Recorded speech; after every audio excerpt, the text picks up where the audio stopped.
Hello, and welcome to The Psychonaut Show with Dr. JKB.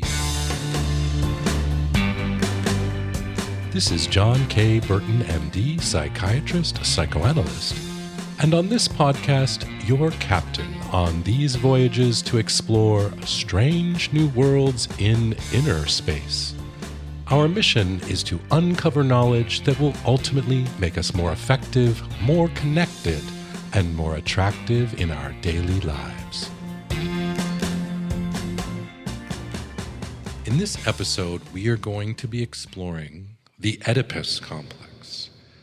It seems to me like when we say the words the Oedipus complex, it immediately conjures up the stereotype of psychoanalysis, of 1950s housewives lying on couches and paying their psychoanalysts gobs of money to talk about their neuroses.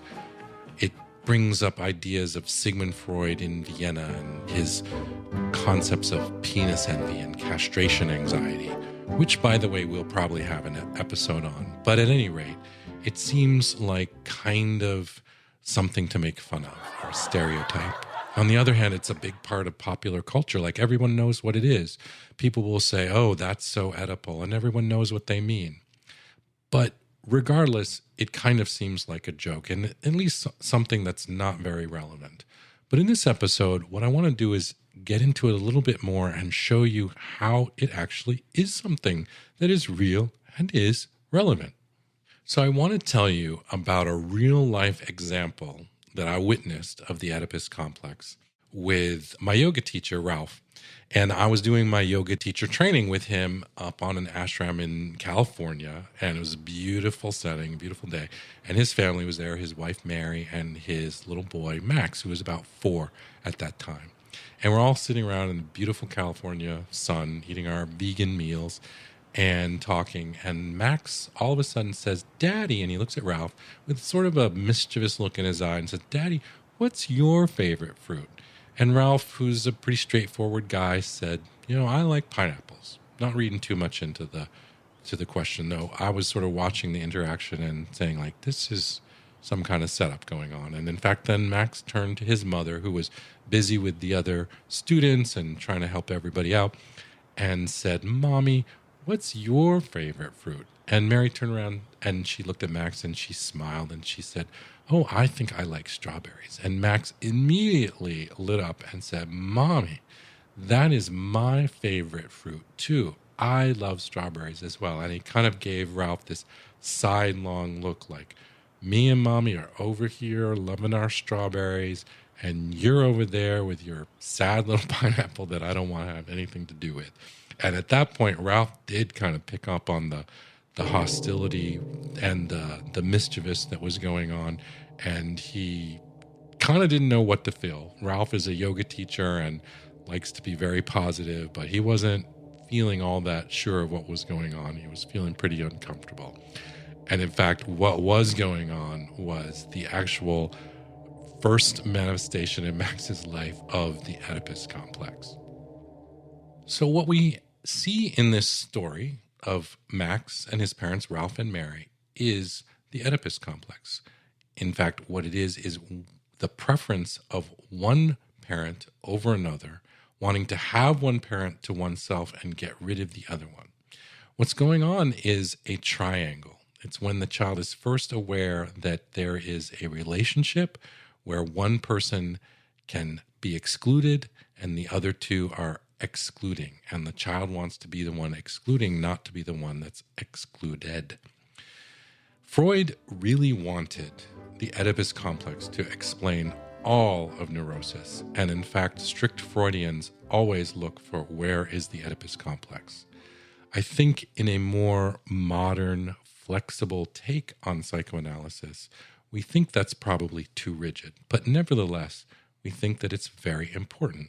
And as you can see with Max, it really happens. Almost any parent of a child of this age, and the age is about 3.5 to 5, that's when the Oedipus complex sort of comes online, if you will tell you that they see this. There's the drive to push one of the parents away. Freud really focused on boys. for which he has been criticized. He did talk about the Oedipus complex of the girl, where she wants to have her father and get rid of her mother, and he called that the Electra complex, based on another Greek myth. Other theorists subsequent to Freud have said, no, the girls have a Persephone complex. And in fact, another theorist tried to apply this to gay boys and said they have an Orestes complex. But basically, the idea is all the same. There is a triangle, and the idea that one person can be excluded, and the child definitely doesn't want to be the one that is excluded.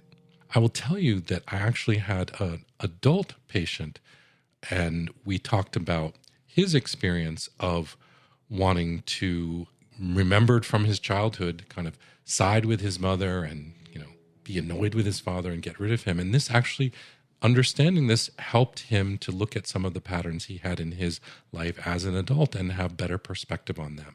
So being aware of this really can be useful. So we talk about the Oedipus complex, but what are we really talking about?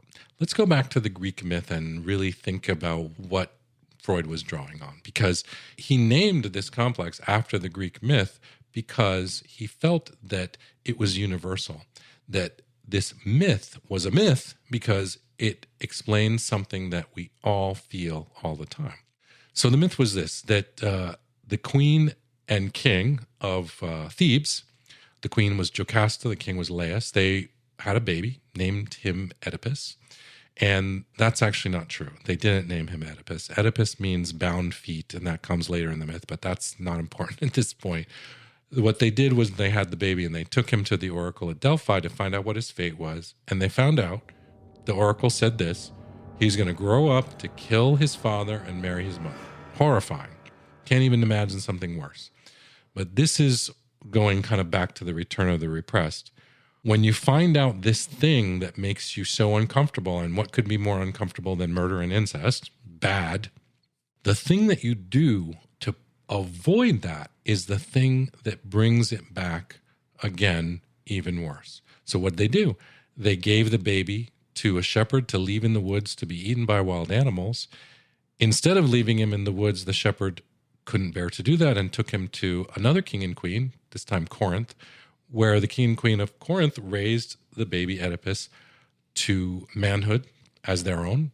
Oedipus went to the oracle again and found out the exact same fate. You're going to kill your father and marry your mother. He's horrified again. Again, he does the thing to avoid what he is afraid of, what makes him uncomfortable, which makes the actual fate come back even worse. He leaves Corinth, travels on the road, meets his real father, not knowing it's his real father, gets into a scuffle with him on the road and kills him, enters Thebes, marries his mother. The fate comes true. If they had all just stayed put to begin with, none of this would ever have happened. But the point of this myth and why Freud used it so strongly and importantly is that it is absolutely getting rid, there's hostility towards one parent, in this case the father, and in order to have the other parent, the mother, all to oneself. That is the archetype that we see when these little kids want to get rid of one parent and have the other parent all to themselves. That's why he called it the Oedipus complex. So what I hope you can see here is that the Oedipus complex actually is useful and relevant to think about in our life now. Going back to Freud, he really, really wanted to have a theory of human psychology that would explain everything. He was of his era, he was a Victorian, and he felt like he could explain everything. And he felt that he had discovered it with the Oedipus complex, that all psychoanalysis needed to get back to what was the patient's Oedipus complex. When you understood that, problem solved. Well, nowadays, we don't hold it quite so centrally. We don't actually think in our postmodern world that things are ever that simple. But nevertheless, knowing about this can be very useful.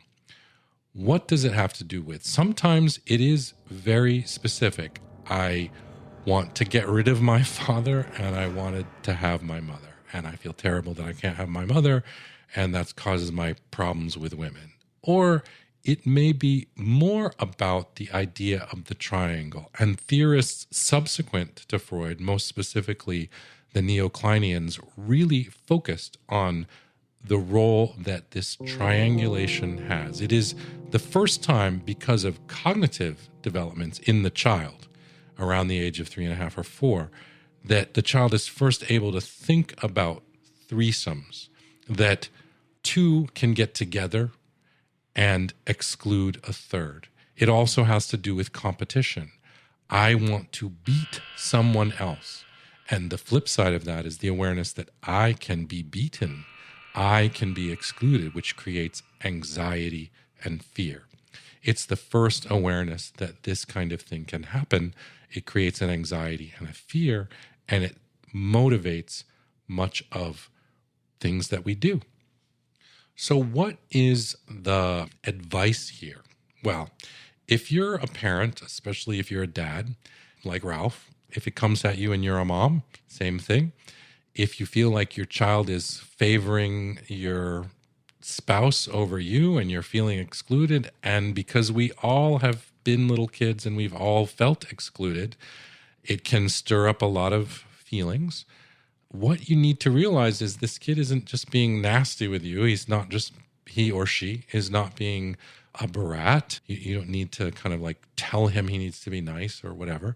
You need to remember that he, or again, girl, she is using you. This is a normal developmental phase. Again, the phase of triangles, awareness for the very first time of competition. And the little kid is not knowing how to play in this world of competition. He's aware that he's small and powerless, and he is very uncomfortable with that. So your job is to play along and let him negotiate this incredible dilemma in the way that is best for himself, and allow him to tolerate feeling small and powerless, and hope that he can grow up to be big and strong like you. If you're an adult, the advice is be aware that we have this in all of us, and that when we are in triangular situations, it stirs up all kinds of feelings. And if we can pay attention to that and see, how am I feeling when I'm feeling excluded, or how am I feeling when I'm winning and I'm excluding someone else, and think back about our own childhoods, it can help us put all of that in perspective. This is Dr. JKB signing off. Since we are exploring together, you make the journey all the richer by subscribing to the show on iTunes. And even better, if you also leave a rating, it helps others to find us. If you have a story about how the concept in this episode helped you figure out something in your life, send it in, please. You can also find me on Facebook and Twitter at Psychonaut Show. Show notes are on the website, thepsychonautshow.com. And if you leave me a question, it may well be an inspiration for an upcoming episode. Until our next trip, judge nothing, question everything, and remember, there's always a reason. Bye for now. The Psychonaut Show was created and produced by yours truly, John Burton. Art and web design by Hunter Creative. Post-production and sound design by Julio Gonzalez of Zimmer Media. Zimmer Media can be found online at zimmer.co. That's Ximer.co.